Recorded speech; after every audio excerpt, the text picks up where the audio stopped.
Coach Finch talked about this multiple times now, and you can just see it every time when you guys are on the court, how much you are communicating pretty much at all times. Is that something that comes with the confidence of year two and the cohesiveness, or was that something you decided at the beginning of this year you wanted to take on more? Because it's such a big part of that end of the floor? I think it's one, when you build that relationship with your teammates, you become more comfortable being able to communicate with them. But also, I think with that, with that lineup, going back to last year, I think Mike was a big, that was a big piece for Mike. And almost when I'm with that lineup, I try to over communicate so there's less errors because of lack of communication. And then it helps me out because when Mike checks in the game and I play with Mike, I just naturally let him take over and I just follow his lead. I don't want to say it comes natural, but it's something that, as it comes natural once you build the relationship with your teammates. Has that been something you've done in the past, or is that kind of unique to where you're at? I think I started to learn it a little bit more in Golden State. I think early in my career in Milwaukee, kind of playing with a lot of vets, you're kind of shy. You don't want to say anything wrong. And then, I went to Golden State, and, the vets there kind of on you for being vocal. They want everybody's opinion. They want everybody's input on stuff, and then relay the message from what the coach is saying to everybody on the team. So then I take that to New York and then talk about relationships. Like, I'm playing with college teammates, so it's so easy to communicate with them.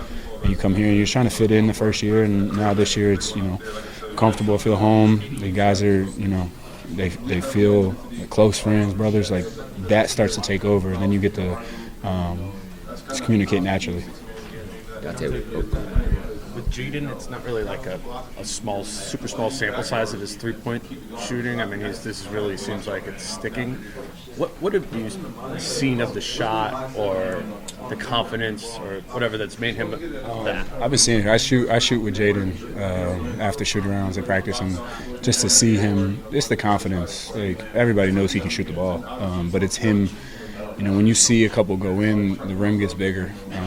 But I think for him, he's doing so many other things that he can miss one or two and still feel involved and still feel like he's getting to his spots and stuff. And he's not relying on if he doesn't make threes all night and checks out. Like, he's doing mid-range, post-ups, cutting, and that keeps him involved and keeps him focused. So then, the threes are just falling because he's not thinking about them.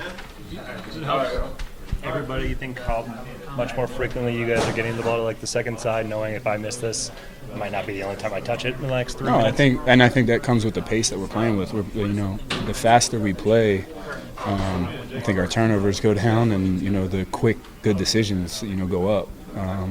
So it's one, you have to get a stop, but even on makes, just get it out, get running, because we have guys that can run the lanes and run the wings, and like you said, when we get the second, third side, it's so hard. Like, defense doesn't want to guard for 24 seconds. Sometimes but I think with us, we can play both ways. And I think that's the beauty of this team is we can slow it down and play ISO, we can play two-man game, but then also when we play second, third side, it just loosens up the defense for us. What is the balance of we can do both, but wanting to establish an identity for who you are? I think your identity can, I think you can have both. It's not you don't have to be on the extreme of an Indiana. I think you can, pick and choose your spots, feel the game out, feel what the team is doing, and then it's just reading the game. How, it may not be your night. They might play two on the ball. You saw it when we played Sacramento. They put two on the ball, and Ant, he made the right decision every single time. Trusted Rudy in the pocket, and now Rudy's confidence goes higher. So it's just, it's a domino effect.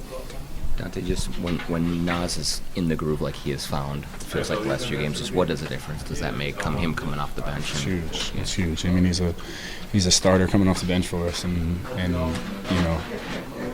he's one of the best bigs in the league.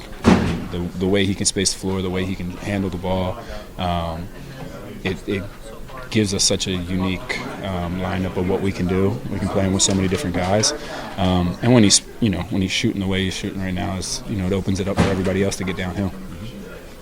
You talked a little bit about those first couple go in, the rim gets a little bit bigger. From Nas' perspective too, when he comes in off the bench, see those first couple go in. Is that kind of feel like this is going to be one of those nights for him off the bench? Yeah, when Nas makes 2 or 3 in a row, you definitely know it's going to be one of those nights. But honestly, with Nas and a lot of us, is you can miss 2 or 3 in a row to start, and all it takes is one.